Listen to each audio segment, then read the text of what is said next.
Hi students, welcome to another e-lesson video. This one on a subject most of you are very familiar with, but here today we're going to take it a step further. I'm talking about thesis statements. As always with any of these e-lesson videos, please feel free to pause and rewind at any time to take notes, rewatch, or catch up. Here's what we're going to talk about. First of all, what is a thesis statement? Then what you've been taught previously, and what real writers do, meaning what I want you to do from here on out. So first of all, what is a thesis statement? It's from the Greek meaning a setting down of something or something that is put down. It's actually a statement in which you set down or establish your primary claim in an argument. It serves a thesis statement serves both the writer and the reader in that it helps the writer define what he or she is trying to do with a piece of writing. That is, in the planning and outlining and drafting processes, it can help you, the writer, stay focused on writing only about what you're trying to write about, on covering what you're trying to cover, and staying on task. It also helps the reader in that it points the reader in the right direction of an argument. It helps the reader understand where the writer is going with this piece of literature. Thesis statements offer varying degrees of explicitness depending on the text. Some thesis statements go so far as to outline the main points of an argument. This is probably a very familiar task to you students. This is the kind of thesis statement we typically ask you to write at the beginning of high school, is the very explicit thesis statement that actually outlines an entire paper. Other thesis statements, like those you'll find in more professionally written essays and other pieces of nonfiction, they're more general. Regardless of its explicitness, a thesis statement must do this. It must be debatable, it must point your reader in the right direction, and it must leave you room to draw a conclusion at the end of your argument. We talked about this a little bit at the beginning of the year.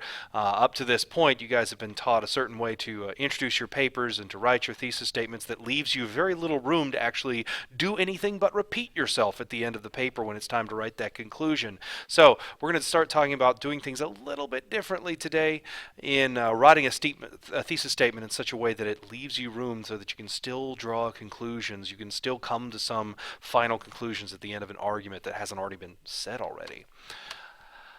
Let's see, here's a couple of examples of different types of thesis statements. Here's a very explicitly stated thesis statement. This is the kind of thesis statement that you guys are probably used to writing. The three-dimensional characters, exciting plot, and complex themes of the Harry Potter series make them not only legendary children's books, but enduring literary classics. There's your traditional three-part thesis statement right there. I can kind of almost see point by point where this essay is going. Ooh, I bet you this person's going to have a paragraph on the characters. They're probably going to have another paragraph on the exciting plot and another paragraph on the complex themes. It's a very predictable type of essay, a very safe type of thesis statement. Here's another one. The popularity of the Harry Potter series demonstrates that simplicity trumps complexity when it comes to the taste of readers, both young and old. That's a far more general thesis statement, but to my reading, it sounds far more engaging. It really sounds, I really want to read further. Yeah, I don't know exactly what this essay is going to be about. I don't have a point by point by point preview of the student's main paragraphs, but who cares? That's why I'm reading the rest of the essay, for crying out loud. To my mind, this second thesis statement, although it's far more general, is far more sophisticated in how it sounds. It sounds more professional, and this is the type of thesis statement we're going to push towards. So just an overview of what you've been taught regarding thesis statements. You've been taught that a thesis statement must be the final sentence of your introduction. That's kind of true. But it must be a multi-part statement, each part outlining the topic of each body paragraph. That's fine, I guess, but we're going to try and move past that.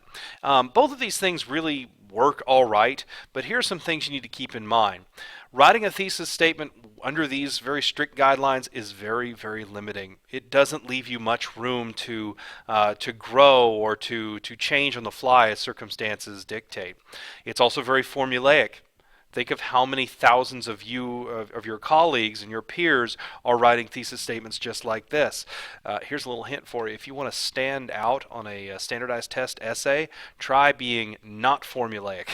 Because think of how 95% of the essays that essay graders are going to read are going to be that very traditional style with a very standard three-part thesis statement. If you can somehow break from that formula and still write a good piece of literature, that's a really good way to stand out in a good way. And this sort of thesis statement, it works, but it also invites awkward prose. And I'm going to talk about that here in a minute. Writing thesis statements this way is a good learning tool, just like learning how to write, formulaic style 3-paragraph essays. It's a good tool. It's a good learning tool, but in AP Lang, it's time to move on. What real writers do. Sophisticated thesis statements are typically less explicit. They typically don't have that multi-part to them. They typically don't outline exactly what a paper is going to be about. Remember, an essay is a vehicle for exploring ideas. We covered this in the first week of school. An essay should not start with the end by drawing your conclusions up front, and because then it's just kind of marching in lockstep toward that inevitable conclusion. An essay should at least appear that you're turning these ideas over in your mind as you finally arrive at a conclusion. So keep this in mind. You should arrive at a conclusion, not start there with a thesis statement that kind of concludes before you ever begin. Sophisticated thesis statements are also less formulaic. Those multi-part theses, that's not spelled right, it should be an ES, they read more like an outline than than any part of a piece of literature. It feels like this weird little, device that you've just kind of chucked into an essay because your teacher told you had to. That's really how it looks to a reader. It doesn't feel like part of a piece of literature, which an essay needs to be. So instead, to write a more sophisticated thesis statement, merely try to point your reader in the direction of your argument rather than give me that really awkward multi-part statement. Sophisticated thesis statements also flow with the prose. This is a problem I have with a lot of writers coming to me. They're so used to writing that thesis, that multi-part thesis statement, that they don't really pay attention to any of the wording or phrasing that comes before or after it.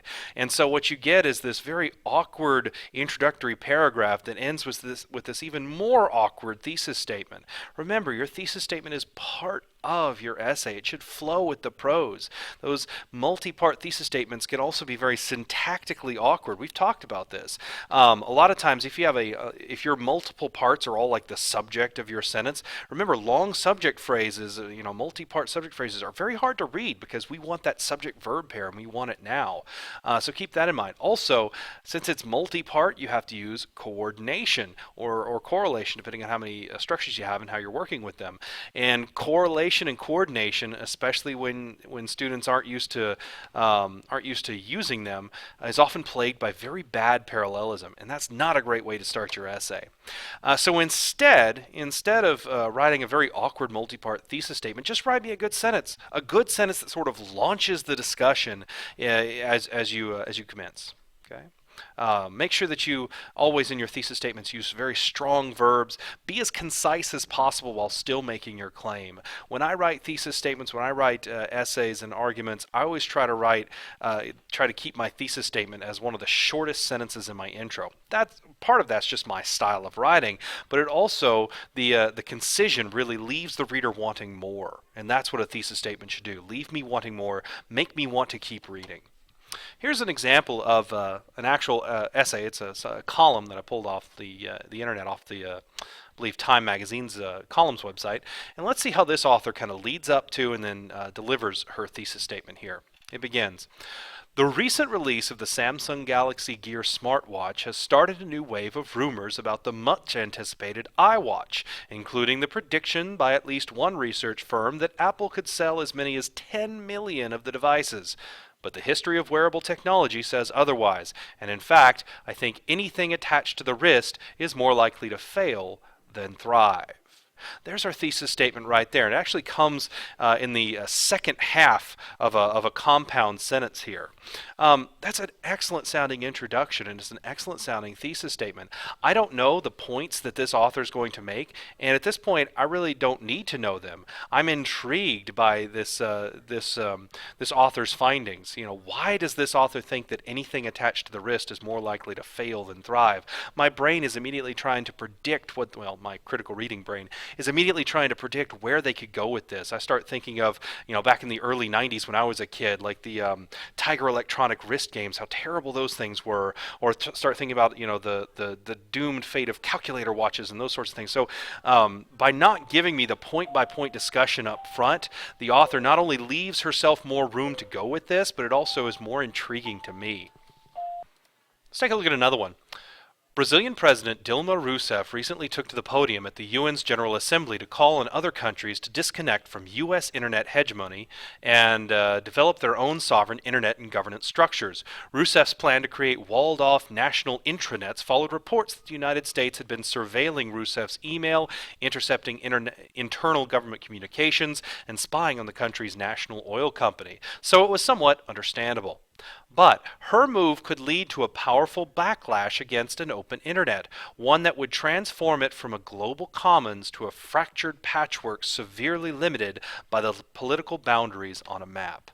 It's another great sounding thesis there. This one's a little more specific, but again, it doesn't give me the multiple points that this author is going to present. I don't feel like I have an outline in my head of what this author is going to cover, which is good. I still want to know in what way would it transfer the global commons to a fractured patchwork. I love that imagery there in the thesis statement. It's so imaginative. Anytime you can spice up a thesis statement and still be clear in the direction you're going in, anytime you can kind of spice it up with some vivid imagery or some great figures of speech, again, while still still indicating clearly what you're talking about, it's a great way to grab hold of the reader. And again, this is it's an open thesis. The author gives him or herself some room to work here, and it doesn't preview the entire piece for me. So that multi-part thesis, let's not throw it away completely because it is something you've been working with probably since 7th grade, but let's try using the multi-part thesis as a planning or outlining tool. It can help guide which points you want to make in your essay at the outlining or planning stage. It will also help you stay on topic as you sort of work through creating a detailed plan or a detailed outline of progressions of what you're going to do. But when it comes time to draft, we need to start writing a more sophisticated form of the thesis statement. So try this. Try making your primary claim and be precise, but don't preview your talking points. What I mean by that is you want to still be clear as to what your essay is going to be about, but you don't want to give me that sort of multi-part outline of what your essay is going to discuss point by point by point. Yeah, and make sure finally that your thesis statement above all other things is a statement that piques the reader's interest, because more than giving me a preview of what you're talking about, I really just want to be interested. That's the point of writing an introduction at all, is that you pique my interest and keep me reading. That's all I have to say on thesis statements. We're going to go more in depth into thesis statements when we go more in depth into claims and argumentation in January, but for now, the main thing I want you to take away from this is that you start playing around with the very traditional and formulaic thesis statement that you've been using, and start pushing yourselves toward writing something more sophisticated, more professional looking. Thank you for watching. Feel free to watch again if you need to take some notes or catch up on something you missed.